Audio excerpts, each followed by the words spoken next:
Let's go! Physics update! Pas de stress, yep, Waris. So, this morning I'm around 80 kilos! But it's a 80? What the fuck? So, about today's physics.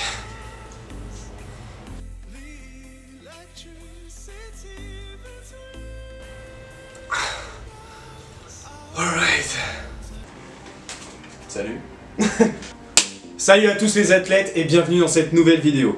Cette vidéo va traiter du coup du sujet 2 de la série Next Physique, la série dans laquelle on étudie les 10 points les plus importants pour te faire progresser.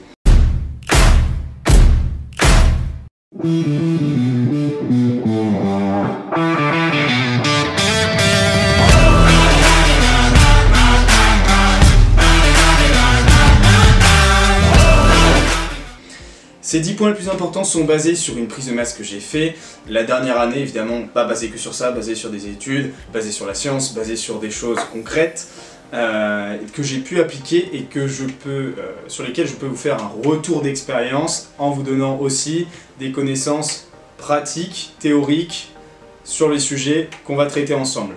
Cette vidéo du coup traite du sujet du sommeil et du stress. C'est la deuxième vidéo, la précédente qui était plus sur l'entraînement avec le volume, l'intensité et la fréquence. Et si vous voulez tout retrouver, je vous mets les vidéos ici, en haut, avec les derniers sujets qui correspondaient à cette série. Donc aujourd'hui, en sujet numéro 2, on a le stress et le sommeil. Le stress et le sommeil placés en numéro 2 pour vous donner une importance et pour vous montrer l'importance et l'impact que peuvent avoir ces deux données. Le stress, le sommeil sont extrêmement importants à prendre en compte. Je vais préciser un peu les termes du sujet comme d'habitude. Je pense qu'on va commencer plutôt par le stress pour découler sur le sommeil juste après. Les deux sont extrêmement liés évidemment, mais on va essayer de faire ça ensemble de manière un peu structurée. D'abord, il faut savoir que ici, on va se baser non pas sur le stress lié à l'entraînement, mais sur le mauvais stress, sur le stress chronique, on va appeler ça, le stress de manière générale. Bon, du coup, qu'est-ce que c'est que le stress? Bon, déjà, tu as pu voir dans cette vidéo que je me retrouve là, ici, directement dans un cadre avec les lumières du soir. Tout simplement, en fait, il est 17 h, mais je suis rentré de mon entraînement, j'ai pris mon post-workout, mon goûter vite fait, et je me suis retrouvé dans le noir. J'ai rien compris, en une demi-heure, il faisait noir, j'ai mal calculé ma journée, mais c'est pas grave, on fait avec. Donc du coup, qu'est-ce que le stress dans la manière dont on peut l'entendre ici? Le stress, c'est un état physiologique et psychologique dans lequel on a une certaine perturbation de la personne. La perturbation est donc liée à un facteur externe, c'est une réaction biologique normale. Tout le monde stresse.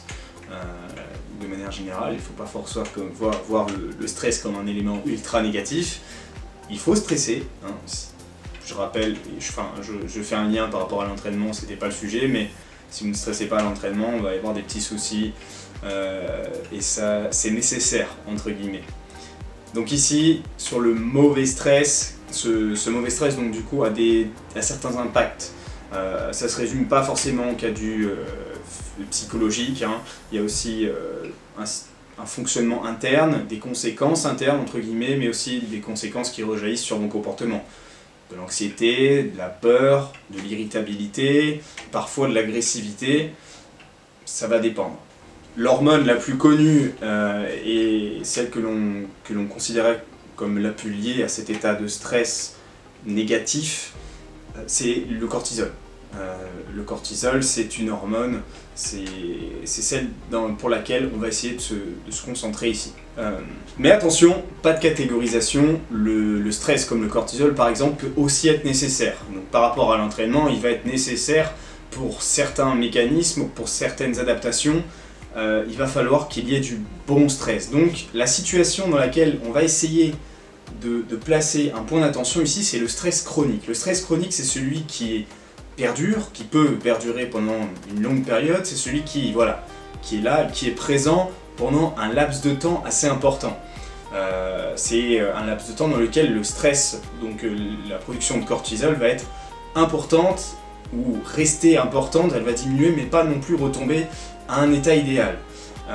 Et justement, cette partie-là, c'est celle sur laquelle on va essayer de se concentrer. Donc imaginez une première courbe sur laquelle on a des évolutions, donc sur des états de stress par exemple, tout simplement à l'entraînement, vous avez une grosse évolution du cortisol, puis si tout se passe bien, la courbe redescend et tout s'équilibre. Par contre, si à un moment de la journée, pendant la nuit, ça diminue, et à la journée ça monte, ça monte, ça monte, ça monte, ça diminue un peu avant d'aller se coucher, ça diminue seulement quand vous dormez, vous aurez eu une situation dans laquelle votre production de cortisol aura été extrêmement élevée toute la journée, et là c'est préjudiciable. Ce que j'appelle préjudiciable, c'est préjudiciable pour votre santé, mais aussi pour vos résultats et pour votre état mental. Ces trois éléments vont être impactés par un stress chronique. Ces trois éléments sur lesquels j'ai aussi fait l'expérience, avoir un stress chronique ou avoir une production de cortisol qui est trop importante sur l'ensemble du journée, ça fait des dégâts. Donc bon, ça fait des dégâts, un peu sur tout. Ça va faire des dégâts par exemple sur votre appétit, ça peut augmenter votre appétit, ça peut augmenter votre envie de glucides, ça peut diminuer votre dépense calorique en général, enfin votre dépense énergétique. Vous pouvez avoir une moins bonne assimilation des glucides, ou de manière générale une moins bonne assimilation, voire utilisation des nutriments. Vous pouvez avoir aussi des problèmes en termes de développement de la force. Votre développement de la force peut être quasiment divisé par 2. Votre récupération, pareil, peut être quasiment divisée par 2. Je dis quasiment, ça peut même être plus que ça. Vous pouvez avoir une augmentation du risque de blessure qui est plus que doublée. Et donc sur les trois derniers éléments que je viens de citer, forcément une croissance musculaire qui est beaucoup moins importante. Donc voilà. Tous ces éléments-là, c'est quand même des éléments, des conséquences négatives qui sont très impactantes. Ces éléments peuvent être provoqués par pas mal de choses. Ça peut être par exemple un entraînement que vous manquez, ça vous fait stresser, un conflit social, que ce soit avec votre famille, votre petite amie, quelque chose comme ça. Ça peut être un problème au travail, ça peut être, je sais pas moi, une cuisson en cuisine qui s'est mal passée. D'ailleurs, je mange pas devant vous aujourd'hui, c'est bien rare ça, quand je fais mes talks. Voilà, ça va être un ensemble de petits éléments qui vont venir provoquer ces situations, ou tout simplement faire accroître la production sur la longueur de la journée. Ces éléments-là, on va l'appeler les éléments stresseurs, c'est ceux qui vont venir augmenter le niveau de stress, en quelque sorte, qui vont être la première base, qui vont venir amener ce stress justement. Donc tout simplement, par exemple, vous êtes très facilement irritable, votre réaction du coup au conflit avec votre patron va être assez vive, et votre niveau de stress va rapidement monter, votre cortisol va être rapidement produit.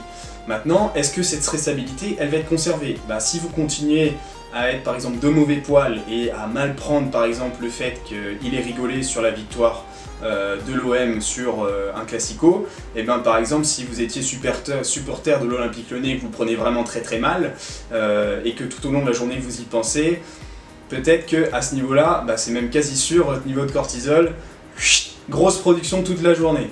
L'avantage c'est que quand vous allez arriver à l'entraînement et c'est en fin de journée, ça peut être sympa et bon à prendre. Par contre, tout ce qui s'est passé avant, ça n'a pas été bon à prendre du tout. Mais c'était un petit exemple comme ça, mais vous imaginez bien qu'avec pas mal de choses qui peuvent arriver dans une journée, s'il y a des éléments, des stresseurs qui s'accumulent et une stressabilité qui est importante, ça va pas légèrement mais énormément augmenter cette production de cortisol. Alors bon, dans ce cas-là, vous allez me dire, le stresseur, on peut pas vraiment l'impacter. Ouais, si votre patron il s'amuse à vous lancer des pics tout le temps, ça va pas trop changer, à moins de réussir à régler le stresseur. Ça peut être une idée. Tout simplement, si vous évitez toujours le problème va rester le même. Si par exemple, vous n'osez pas lui dire que vous n'aimez pas qu'il vous parle de vos lunettes, je sais pas, par exemple, je sais pas d'où ça me vient, d'ailleurs il faudrait que je me reprenne des lunettes pour les écrans. Je sais pas, admettons, il se moque de vos lunettes. Et bien tout simplement, vous lui en avez jamais parlé, vous n'avez jamais dit que voilà, ça vous ennuyait, que c'était quelque chose qui impactait quand même votre regard personnel. Et bien tout simplement, là, un moyen peut-être de résoudre la situation, ça peut être d'en parler. Mais c'est vraiment un exemple concret et vous imaginez bien que l'idée c'est d'essayer de l'adapter à différentes situations. Donc essayez de ne pas éviter le problème mais de travailler le problème en lui-même, donc le stresseur, et de limiter cet élément-là. Clair, l'idée c'est de ne pas être passif face à une situation mais bien d'être actif. Actif face au stresseur mais aussi du coup, vous l'avez compris, actif à l'intérieur. Bio de Danone, actif à l'intérieur et ça se voit à l'extérieur. Tout simplement, essayer de mieux réagir pour justement être capable de relativiser, entre guillemets, de réussir à réduire les conséquences de quelque chose qui peut vous arriver. Là, je vous parle peut-être avec une voix un peu posée, mais c'est totalement l'exemple de ma vie. J'ai été quelqu'un qui, quand il était très jeune, était très actif et qui réagissait souvent mal à ce qu'il pouvait se passer. Je sais que j'en ai passé des récréations au collège, lycée, enfin lycée ça allait mieux, mais que ce soit en primaire ou au collège où j'étais dans le coin parce que j'avais fait des bêtises. Résultat, j'ai beaucoup appris sur moi-même, au fur et à mesure des années, je me suis beaucoup calmé. Jusqu'à ce que je pense être relativement calme. Je sais pas trop, mais ça va beaucoup mieux. Ce qui fait que maintenant, quand j'aborde une situation de ce type, je suis plus à même de répondre et de réagir par rapport à ce type d'éléments. Donc j'en viens à l'idée suivante, qui est très importante, c'est de pouvoir organiser votre stress. Il est très important de pouvoir organiser ce stress interne, ce niveau de stressabilité, à quel point vous réagissez à une situation. C'est pas aussi simple que j'ai l'air de le dire, je le sais bien. Vous pouvez pas tout simplement du jour au lendemain claquer des doigts et dire ok, pépère, je m'en fous de tout. Non, ça se passe pas comme ça. Et d'ailleurs, il y a bien des éléments qui vont vous faire stresser bien plus que d'autres. C'est normal, c'est humain, par exemple, tout simplement, vous apprenez une mauvaise nouvelle de la part d'un de vos proches, bah, évidemment que votre niveau de stress va être plus important que d'habitude, même si vous êtes quelqu'un qui médite depuis quelques mois. On en reviendra là-dessus d'ailleurs, tout à l'heure. Donc là, je parlais un peu de réaction et d'organisation au stress, mais ça peut être aussi l'organisation du stress dans une journée. C'est quelque chose qui peut être très utile si par exemple vous voulez organiser votre stress en fonction de votre travail et de vos séances de sport. Par exemple, à quel moment de la journée vous avez un niveau de stress un peu plus élevé, vous êtes plus vif dans vos actions pour pouvoir profiter de votre séance d'entraînement. Bon, c'est un élément qui demande du coup d'être un peu flexible sur le moment de la journée dans lequel vous êtes le plus à même d'être vif et de répondre et de placer votre entraînement. Par exemple, pour ma part, les moments de la journée où je sais que je suis le plus éveillé et j'ai un peu de mal à me concentrer par exemple sur de la lecture, mais par contre je sais que je vais être très bon dans mes réactions sportives, bah, ça va être l'après-midi. Et pour les 3/4 des personnes, ça va être en fin de journée. En fait, en général, essayez d'organiser votre stress. Par exemple, à quel moment vous faites quelle tâche. Si par exemple vous avez la possibilité d'organiser vos tâches de travail, essayez de faire en sorte que les tâches par exemple de travail qui sont plus proches de la logique profitent de ces moments de stress peut-être, et peut-être que les éléments plus posés, dans lesquels vous avez besoin d'une réflexion plus profonde, comme par exemple une lecture, eh bien faites-le à un moment où votre niveau de stress est plus bas. Donc par exemple, en fin de journée, avant d'aller vous coucher. Mais il y a aussi une autre chose du coup, c'est de réussir à l'organiser ce stress en calant des moments actifs et des moments dans lesquels vous êtes plus en mode détente, dans lesquels vous pouvez inverser la tendance, faire jouer le stress pour lui dire ok on redescend, on reviendra peut-être un peu plus tard. Donc en fait, c'est pas forcément facile de se dire à un moment donné il faut que je me détende. Et je sais, je suis la première personne concernée. Je suis quelqu'un qui déteste se poser, genre j'aime pas me poser, j'aime pas me dire à tel moment je fais rien.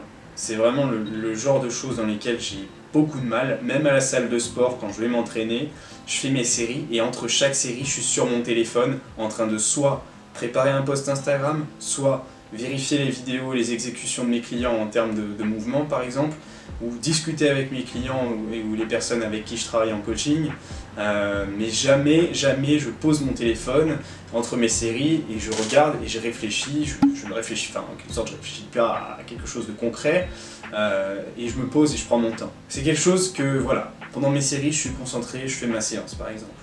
Mais un moment de détente typique que moi j'ai dans ma journée, c'est tout simplement quand je reviens de ma séance. À ma séance, j'ai besoin d'être stressé, j'ai besoin de faire monter les choses. Je suis là, je fais ma séance, je suis à fond dedans. Je suis à fond dedans, entre chaque série, je parle à personne, j'ai mon casque, je travaille sur mon téléphone. Et quand c'est le moment de poser, c'est-à-dire après l'entraînement, tout simplement quand je rentre et que je vais manger mon post-workout, en général c'est là où je cuisine. C'est le moment de la journée à peu près vers 4-5 heures, donc là juste avant qu'il fasse extraordinairement nuit rapidement, c'est le moment où je suis rentré de ma séance et let's chill a bit. Je vais cuisiner, je profite de la cuisine, de toute façon il faut bien manger après l'entraînement. Je profite de ma cuisine, je cuisine bien, je me mets bien. et je me mets une série télé en même temps que je cuisine. Donc là en ce moment je suis en train de regarder Peaky Blinders, pour ceux s'il y en a qui connaissent, c'est pas trop mal, hein, vraiment c'est pas mal. Et donc du coup, bah voilà, je cuisine, je fais mon truc, j'ai pas de téléphone ni rien, bah en même temps ça va être compliqué de faire les deux, et bah j'ai la télé à côté, je regarde ma petite série et ça me détend. Donc des fois ça m'arrive de pas regarder de série et juste de cuisiner, let it be, j'ai rien en tête, je cuisine et puis c'est tout, je me laisse faire. D'ailleurs c'est à ce moment-là que par exemple je peux avoir des idées de contenu, ça peut me donner des idées aussi par rapport à mon business, etc. C'est des moments dans lesquels vous décrochez. C'est une chose, comme je vous l'ai dit, qui est extrêmement importante à prendre en compte, qui est extrêmement importante à mettre en place, tout simplement pour réussir à alterner ces phases de stress. De manière générale, donc voilà, la détente, comme par exemple celle que j'applique avec la cuisine, c'est un élément de la journée dans laquelle je profite. Tout simplement, je fais quelque chose d'utile, ça va me détendre, et en même temps, je peux profiter un peu de ma journée.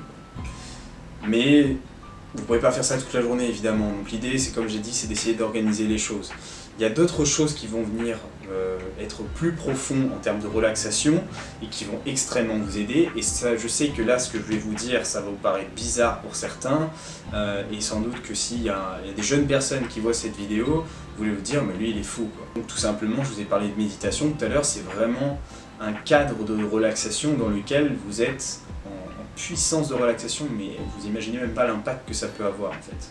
Il y a même des études, j'en ai pas une sous la main, mais je pense que je vous la mettrai en lien de vidéo, sur lesquelles les personnes justement avaient bien médité de manière générale, et qui du coup avaient des meilleurs cycles de sommeil, et par conséquent avaient un peu moins de temps de sommeil nécessaire. Et dans tous les cas, ça s'équilibre un peu, parce qu'en fait, ce qui se passe, c'est que le temps que vous passez à méditer, c'est le temps que vous passez pas forcément à dormir. Donc, mais dans tous les cas, les personnes avaient un niveau de cortisol plus faible, et là c'était intéressant. Donc, en parlant de méditation, je me suis mis à la méditation. Une chose sur laquelle je me suis mis tout simplement sur... voilà, je savais qu'on en avait déjà parlé, ça faisait réduire le stress énormément. Je suis quelqu'un qui est sujet au stress, mon visage peut en témoigner, je ne sais pas si vous voyez peut-être les reflets de mon visage, mais j'ai un passé d'acné, et j'en suis toujours sujet tout simplement quand je le vois. J'ai des niveaux de stress élevés, mon niveau d'acné sur les prochains jours va exploser. Ce qui fait tout simplement que c'est des éléments, voilà, c'est des conséquences, mais la relaxation et la méditation m'ont énormément aidé. C'est un ami qui m'avait conseillé, c'est Vince avec lequel je travaille sur Misfit Tidings. Il avait fait des vidéos ici, c'est Vince CLD sur Instagram, et en fait lui est plus avancé que moi quand même en méditation. À l'époque il était plus avancé, et il m'avait conseillé de m'y mettre. Et en fait à l'époque sur Misfit Tidings, il avait écrit un article pour faire une introduction à la méditation. Du coup, je m'étais dit, écoute, c'est l'occasion, on travaille ensemble, tu as fait un bel article, je vais suivre tes conseils. Donc j'ai suivi les conseils de Vince, l'article je vous le mettrai en description aussi de la vidéo, il est extrêmement intéressant, je vous le conseille. Et donc tout simplement, dans cet article-là, Vince vous apprend l'importance de la méditation, les premières bases et comment s'y prendre. Alors voilà, c'est vrai que la méditation comme ça, comme je vous l'ai dit, moi il y a 5 ans, quand j'étais plus jeune, on m'aurait dit, j'étais plus jeune, au pire, j'aurais perdu entre 3 et 5 minutes par jour, ça n'aurait pas été grave, parce que tout simplement j'aurais testé et j'aurais su si effectivement ça fonctionnait pour moi. Et résultat, au bout de 3 semaines, j'avais déjà les résultats que j'escomptais normalement peut-être obtenir au bout d'un mois. J'étais beaucoup plus calme, mon sommeil était de bien meilleure qualité, je m'endormais comme un bébé, et surtout j'avais appris à méditer. Parce que quand vous débutez la méditation, c'est dur. C'est dur, vous avez du mal à vous concentrer et à réussir à totalement évacuer, vous mettre dans l'état de phase dans lequel la méditation est demandée. Donc tout simplement, l'idée, par exemple ici, là, c'est la méditation, c'est quand même un travail de perception sensorielle, c'est travailler ses sens, c'est réussir à lâcher son écoute, réussir à lâcher la vision, réussir à lâcher des choses comme ça. Je vous mettrai des petits visuels de séances que je peux faire, mais c'est un état dans lequel on a du mal à s'y mettre. Si vous avez des pensées qui sont fortes, à un moment par exemple, vous pensez fortement à votre petite amie, par exemple, je donne un exemple, tout simplement vous pensez à votre petite amie assez fort à ce moment-là de la journée, vous vous demandez pourquoi elle n'a pas renvoyé de message depuis au moins 1 heure, et bien c'est un exemple, par exemple, et tout simplement vous allez avoir un peu de mal à vous y détacher. Mais au bout d'un certain temps où vous appliquez la méditation, ces événements-là, ces choses dans lesquelles vous avez du mal à vous détacher en fin de journée, et plus facilement lâcher complètement ce moment-là. Et la méditation, c'est une chose qui demande vraiment de la régularité. Si vous n'êtes pas régulier là-dessus, ça va pas marcher. Je vais pas vous mentir, il faut être régulier pour que ça fonctionne. Et comme beaucoup de choses, hein, c'est comme la salle de sport, si vous n'êtes pas régulier, ça va pas fonctionner.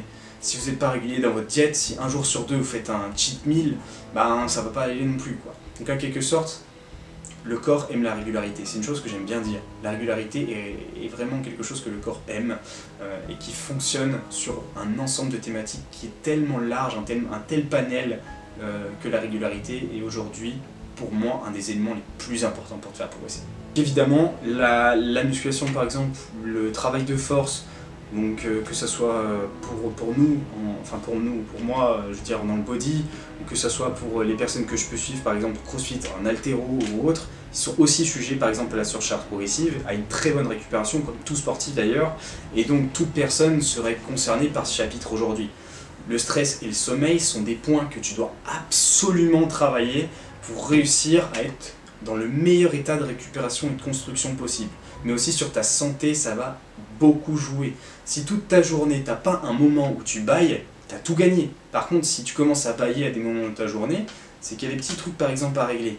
Mais là, on parlera plus de ça sur la partie sommeil en seconde partie de vidéo. Okay, il y a un autre moment de la journée où dans lequel il y a un autre exercice par exemple que j'aime appliquer. Je ne vais pas vous donner tous les exercices de détente et de relaxation, il y en a tellement. Moi je vous montre un peu ceux qui ont marché pour moi et ceux que j'applique aujourd'hui et dans lequel j'ai pu bénéficier, c'est le stomach vacuum. Donc c'est un exercice respiratoire hein, tout simplement, qui peut être un exercice qui est encore pratiqué par exemple pour le travail d'apnée, mais aussi un travail que dans le bodybuilding, la musculation, la culture physique, on va plutôt appeler ça, c'est une pause, c'est vraiment un travail de la ceinture abdominale entre guillemets, donc ici du transverse, qui permet des bons résultats pour obtenir une taille fine. C'est pas forcément nécessaire en fonction des personnes, mais c'est quelque chose sur lequel moi par exemple je suis assez sujet. Je sais que si j'ai une ceinture assez large tout simplement, et à partir du moment où j'ai travaillé mon stomach vacuum, ma taille s'est considérablement, ma situation de la taille s'est considérablement bien améliorée en termes de visuel, mais aussi sur les mesures par exemple. Donc comme par exemple, j'ai eu une période sur la prise de masse où j'ai plus travaillé mon stomac, j'ai vu que ma taille avait diminué alors que d'autres mesures continuaient à évoluer, même si mon niveau de gras continuait à évoluer, quoi. Donc tout simplement, j'en ai profité pour allier ce travail respiratoire au vacuum avec justement ce travail, comme je vous l'ai dit, de méditation. En fait, on est sur des états qui se ressemblent et je pense que on n'est pas aussi loin en termes de méditation quand on fait un stomach vacuum, mais néanmoins on est quand même dans un état dans lequel on pense à son stomach vacuum et on ne pense pas à d'autres choses en même temps. Et là c'est intéressant. Voilà, c'est des éléments dans lesquels vous pouvez travailler, c'est des petits tips que je vous donne comme ça en termes de stress. Il est relativement important que ce stress chronique ne soit pas présent, qu'il soit présent au moment les plus importants de votre journée dans lesquels vous avez besoin de ce stress. Soyez flexible, soyez en quelque sorte à disposition pour pouvoir changer vos plans. Si par exemple, je sais pas, vous avez une indisposition à aller vous entraîner, c'est pas grave. Dans le pire des cas, entre guillemets, peut-être que vous allez réussir à y aller, mais moins de temps. Si vous y allez pas, c'est pas si grave que ça. Une séance, c'est quoi sur une année? Et dans une autre situation, peut-être que votre séance, elle n'est pas loupée, entre guillemets. Peut-être que le volume de votre séance, vous allez pouvoir le décaler sur d'autres séances. Et dans ce cas-là, en quelque sorte, vous n'avez pas vraiment loupé votre séance. Tout ce que vous avez fait, c'est un moment, vous avez loupé ce moment de la journée. Et vous avez fait autre chose. Et sans doute que cette autre chose, il était nécessaire. What's up? C'est pas si grave que ça, non? Donc voilà, autre conseil que je peux te donner, c'est de placer un regard sur ta consommation de caféine.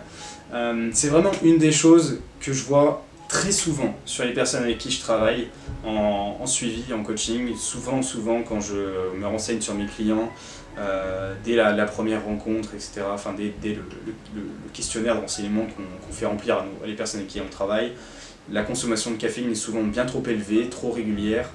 Et on a déjà parlé en article sur MFT, je vous mettrai aussi l'article en description, mais faites attention à votre consommation de caféine qui augmente relativement ses niveaux de stress au quotidien, et évidemment c'est une situation très préjudiciable, donc faites en sorte que le café, en tout cas la caféine, donc peut-être que le café, donc en quelque sorte un café sans caféine, donc un décaféiné, sera plus intéressant au quotidien, et tout simplement faites en sorte que le vrai café soit moins régulier. Donc peut-être que occasionnel, 1 à 2 fois par semaine, si vraiment vous aimez ça, et qu'il soit seulement dans des cas utiles pour votre situation. Dans tous les cas, il n'y a rien de magique chez le café. Vous allez apprendre beaucoup de choses sur cet article en description. Donc en fait, voilà, je vous ai donné des petits conseils comme ça, des choses qui sont quand même très très bonnes à prendre pour réussir à diminuer votre niveau de stress au quotidien. Pour ma part, il y a eu aussi une autre chose que j'ai pu travailler et que j'ai vraiment bénéficié que très récemment sur la fin de prise de masse depuis cet été. C'est tout simplement avoir terminé mes études et d'être passé à 100% sur mon activité professionnelle parce que je faisais une alternance entre les réseaux sociaux, mes comptes Instagram, les comptes YouTube, plus des stages, plus les études, plus la boîte. Ça faisait énormément de choses et tout ça cumulé, c'était pas forcément facile d'avoir des moments où, comme je vous l'ai dit, je suis arrivé à décrocher dans mes journées. Et forcément, quand je suis arrivé à 100% sur mon activité, que j'ai enlevé les études plus le stage tout simplement, donc le travail que j'avais à côté, là je me suis libéré une grande partie. Et puis surtout, j'ai réussi à être aujourd'hui avec vous en travaillant de ma passion. Ça a été une grande libération et un grand bien pour mon stress en général. Donc voilà. C'était ces petits points. Maintenant, surtout, on va faire le lien avec le sommeil, parce que tout simplement, le stress impacte ton sommeil. Le stress, en quelque sorte, il va venir jouer sur le sommeil parce que, il va peut-être jouer, par exemple, sur le niveau de cortisol que tu auras avant d'aller dormir. Peut-être si la situation avant d'aller dormir, elle ne va pas être dans une bonne tangente pour obtenir un niveau de sommeil optimal. Je me suis un peu mal exprimé là-dessus, un niveau de sommeil optimal. Un niveau de sommeil optimal, c'est une alternance de phases dans lesquelles vous avez des sommeils profonds qui sont de qualité, qui sont d'une certaine durée et qui, idéalement, le reste le plus profond possible sur la bonne période. Donc, si votre niveau de stress est déjà élevé avant d'aller vous coucher, vous n'allez peut-être pas tomber dans un sommeil profond rapidement, vous n'allez peut-être pas vous endormir rapidement. Et vos niveaux donc, du coup, de sommeil profond dans lequel vous êtes extrêmement bien endormi vont être moins importants, vous allez faire plus de cauchemars, plus de rêves, et vous allez peut-être moins bien dormir. En tout cas, vous allez plus vous rappeler de votre cauchemar, de vos rêves. Donc c'est une autre chose sur laquelle j'ai bien travaillé, j'ai porté une certaine attention. Il est très important de dormir en bonne quantité et de manière très régulière. Je vais le dire de manière très régulière, donc ici je vais donner le cas d'une étude scientifique que je vais vous présenter. C'est une étude scientifique sur laquelle on a déjà fait un article avec MFT il n'y a pas si longtemps que ça, je vous mettrai aussi l'article en description. Et tout simplement c'est une étude sur laquelle on avait deux groupes qui étaient opposés. On avait un premier groupe qui dormait de manière régulière la semaine, qui dormait un peu plus le week-end, tout simplement pour rattraper ses heures. Et l'autre en dormait toujours le même nombre d'heures, que ce soit les jours de semaine et le week-end. Ce qui s'est passé, c'est que ces deux groupes étaient sur une perte de poids. À savoir que les deux groupes ne travaillent pas forcément de manière optimale leur entraînement. Donc en fait, la restriction de sommeil pour le premier groupe, elle était à peu près de 38 minutes à 59 minutes, par rapport au second groupe qui n'avait pas de restriction de sommeil la semaine et qui avait un niveau régulier. Ce qui s'est passé, c'est que les deux ont fait une perte de poids. Le premier groupe a perdu autant, voire un petit peu plus de poids que le second groupe, mais quelle est la différence entre les deux?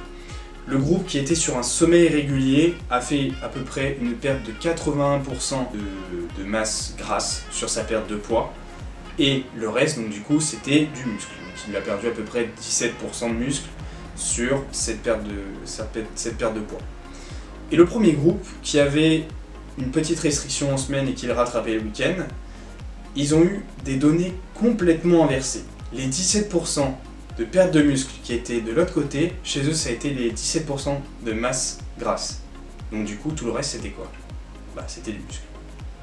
Pour vous montrer à tel point le sommeil est important, le premier groupe a fait une perte d'environ 80%. Donc sur sa perte de poids, 80% c'était de la perte de muscle, c'était de la perte aussi d'eau, mais quand même, c'est quand même genre énorme la différence entre les deux. Et je vous montre cette étude, mais je vous rassure, c'est une chose en science qui est montrée sur beaucoup de cas, beaucoup d'études. Le sommeil est extrêmement important, il faut que vous soyez régulier sur votre sommeil, c'est-à-dire essayer de dormir sur un intervalle de plus ou moins une demi-heure tous les jours, à la même heure, chaque jour, tous les jours de la semaine et sur une durée suffisante. Par exemple, si vous êtes tout le temps en restriction, bah là ça va pas aller. Donc il vaut mieux dormir sur une durée suffisante. Maintenant vous allez forcément me dire, la question reine dont j'ai souvent le droit, c'est quelle est la durée de sommeil optimale. La durée de sommeil optimale, elle est à peu près entre 7 et 9 heures, ça dépend des personnes. J'ai fait un test une fois, 2 fois même, qui a bien fonctionné pour moi, pour vérifier à peu près la durée dont j'avais besoin, c'est-à-dire tout simplement, c'est un test à faire, je vous conseille, si vous n'avez pas de deadline le matin, si vous n'avez pas une heure de réveil à laquelle vous êtes obligé d'être au travail, ne faites pas ce test à ce moment-là, faites-le en vacances. C'est tout simplement, vous profitez de vous lever et de vous coucher à peu près à l'heure que vous souhaitez. Vous couchez à l'heure que vous souhaitez, vous dormez, vous regardez jusque quand vous dormez naturellement et à quelle heure vous vous réveillez. Très bien, peut-être que quand vous allez commencer, vous allez dormir 10 heures, 11 heures peut-être. Bon, 12 heures, ça commence à être fait pas mal. Tu peux passer encore, pour arriver, passer encore, pas encore. Mais vous allez beaucoup plus dormir que d'habitude. Et chaque jour, vous allez faire la même chose. Vous allez coucher à la même heure et vous allez repartir sur une nuit. Moi, je m'étais à peu près calqué sur les heures du soleil, ce qui faisait que je me couchais à peu près à 22 h et je me réveillais à 6h30. Bon, c'était pas le soleil qu'on a en ce moment que je fais cette vidéo. Hein. Donc ce qu'il faisait, c'est que j'avais à peu près 8h30 de sommeil. Et en fait, je me couchais à 22 h. Les premières fois, je me réveillais à 7h30, 8h. Et au fur et à mesure du temps, au bout d'une semaine, je me rapprochais des 6h30, tout simplement parce que c'est la durée de sommeil qui me suffisait. Au fur et à mesure du temps, j'avais réduit et j'étais passé à ça. Je variais peut-être entre 6h15, 6h45, 6h30. C'était toujours la tranche des 8h30 de sommeil qu'il me fallait. Je l'ai fait 2 fois ce test. Les 2 fois, je suis revenu à 8h30 à peu près de sommeil, au bout d'à peu près une semaine. C'est un test que je vous conseille de faire. C'est pas très compliqué à mettre en place, comme vous avez vu, et ça vous permet de savoir à peu près quelle est la durée de sommeil qu'il vous faut. Donc du coup, à partir de là, maintenant aujourd'hui, c'est quelque chose que j'applique. Je fais en sorte d'avoir au moins ces 8h30 de sommeil. Je mets un réveil et à côté, voilà, je respecte en fonction de ça. Avoir un sommeil de qualité, c'est aussi avoir des conditions de sommeil de qualité. C'est être, par exemple, dans une situation dans laquelle vous avez peu de perturbations. Donc, l'idéal, c'est d'être dans le noir, d'avoir très peu de lumière, d'avoir très peu de bruit. Donc, peut-être qu'il sera nécessaire que vous dormiez avec des boules caisses, quelque chose comme ça. Ou il faudrait peut-être mieux insonoriser votre pièce. Voilà, l'idéal, c'est d'avoir aucune perturbation au moment où vous dormez. Donc par exemple aussi faire en sorte d'être dans de bonnes conditions avant d'aller dormir, idéalement limiter les écrans 1 heure avant d'aller dormir, voire totalement les supprimer. Mais si vous n'avez vraiment pas le choix, je vous conseille par exemple, moi le soir je travaille sur mon ordinateur, mon téléphone, vous voyez que c'est mon job, ce qui fait que j'aime bien travailler en plus le soir, donc tout simplement ce que je fais c'est que sur l'ordinateur j'ai installé Flux, c'est gratuit, c'est un logiciel qui s'installe et qui va venir régler la luminosité de votre écran en fonction tout simplement du moment de la journée et des réglages que vous avez choisis. Ce qui fait qu'au fur et à mesure que j'atteins l'heure à laquelle j'ai fait un paramétrage sur mon ordinateur, je lui ai dit à minuit, voilà, c'est l'idéal, c'est l'heure à laquelle je dors. Tout simplement à ce moment-là, la lumière va être vraiment basse et adaptée à ce que ma rétine, voilà, elle soit dans de bonnes conditions pour dire shut down and go to bed. Donc voilà, c'est ça, éviter de faire des choses inhabituelles aussi, forcément avant d'aller dormir, mais par exemple se mettre à jouer à Call of avant d'aller dormir, c'est peut-être pas la meilleure des idées. Voilà, par rapport au sommeil, vous avez certains points positifs, certains points négatifs. Par rapport aux points positifs, c'est ceux qu'on a pu citer avant, c'est tout simplement on a une meilleure production d'hormones anabolisantes, donc construire du muscle, être plus fort, nanana. Vous avez une meilleure récupération, vous avez moins de production d'hormones de stress, vous avez sans doute un meilleur bien-être. Vous allez aussi bénéficier d'une meilleure réponse, un meilleur système immunitaire. Vous allez avoir une meilleure conservation, une meilleure utilisation de votre énergie après pour le reste de votre journée. Vous allez avoir des meilleures capacités d'apprentissage. Vous allez avoir aussi un effet coupe-faim avec un bon sommeil. Vous allez avoir des meilleures sensations de satiété sur toute votre journée. Un ensemble de points qui sont bons à prendre et donc du coup à l'inverse, si vous avez un mauvais sommeil, vous allez avoir une production de cortisol qui est beaucoup plus élevée même pendant la nuit. Vous allez avoir moins de production de testostérone ou d'autres hormones anabolisantes. Vous allez avoir une sensation de bien-être qui va être plus faible. Vous allez avoir une santé qui va, par exemple sur le système immunitaire, etc., être moins performant, moins à même de se défendre. vous allez avoir une baisse de la sensibilité à l'insuline, vous allez avoir un moins bon métabolisme, un métabolisme qui fonctionne moins, vous allez aussi être un peu plus au ralenti, votre cerveau va moins bien fonctionner, va être plus au ralenti, vous allez avoir une moins bonne réponse à certains mouvements ou tout simplement avoir des capacités d'apprentissage qui vont être moins bonnes. Vous risquez aussi d'avoir un appétit qui va être plus grand et surtout une mauvaise absorption des nutriments, une mauvaise utilisation des nutriments, donc moins de croissance musculaire et une plus mauvaise santé. Donc voilà, comment du coup optimiser son sommeil, ça va être les points que j'ai pu vous donner juste avant, mais ça va être d'autres points, ça va être tout simplement avoir une bonne exposition au soleil de manière journalière. C'est important d'être aussi exposé au soleil. Après, vous pouvez vous complémenter en vitamine D, en vitamine D3, ça peut être utile, mais l'exposition à la lumière reste quand même extrêmement importante pour votre bon fonctionnement, pour votre métabolisme aussi. Avant d'aller vous coucher, donc, vous allez présenter les lumières d'écran, mais ça va être aussi les lumières de manière générale. Si vous avez des spotlights assez élevés avant d'aller vous endormir, ça va être moins intéressant, tout simplement. Si vous avez plusieurs lumières chez vous, profitez-en pour diminuer les lumières au fur et à mesure. Par exemple, là, admettons, c'est 1 heure avant d'aller me coucher, je vais enlever la lumière la plus importante. Je vais passer sur ce niveau-là et au fur et à mesure, je passe sur des lumières moins intenses, moins impactantes et je me mets en situation de dodo. Vous pouvez aussi bénéficier de ce qu'on appelle des repas avant d'aller dormir. Certains voient ça comme un pré-dodo, des repas que vous allez faire avant d'aller dormir qui sont un peu copieux. Voyez votre réaction en fonction. Par exemple, souvent les personnes quand elles mangent pas mal de glucides, elles sont dans un état dans lequel elles ont un petit chaos glucidique. Ça peut être intéressant si par exemple surtout votre entraînement est en fin de journée et vous avez besoin de construire pas mal de muscles encore en fin de journée, profitez-en pour vous mettre un repas avec pas mal de glucides et ça va vous mettre un peu KO, ça va vous faire sécréter de la mélatonine, vous allez être bien, vous allez dormir et caput, c'est bueno. Pour ma part, vous voyez souvent sur Insta, souvent le soir je me fais des petits desserts. Tout simplement c'est un dessert dans lequel voilà, il y a des glucides, ça me fait un peu plaisir, ça me met dans un petit état de sommeil, je suis bien. Dodo, à demain. Voilà, il y a des choses à prendre en compte, par exemple la température qu'il fait dans votre chambre, est-ce qu'elle est ni trop chaud ni trop froid, d'autres choses comme par exemple votre hydratation, essayez de pas trop boire avant d'aller dormir. Vous pouvez aussi prendre en compte votre consommation de caféine dont on a parlé tout à l'heure, donc par exemple consommer un peu moins de café en tout cas ne pas consommer de café dans la seconde phase de votre journée. Vous pouvez donc du coup bénéficier de la méditation dont on a parlé tout à l'heure. Moi pour ma part, la méditation, si j'en fais, ça va être le soir avant d'aller dormir.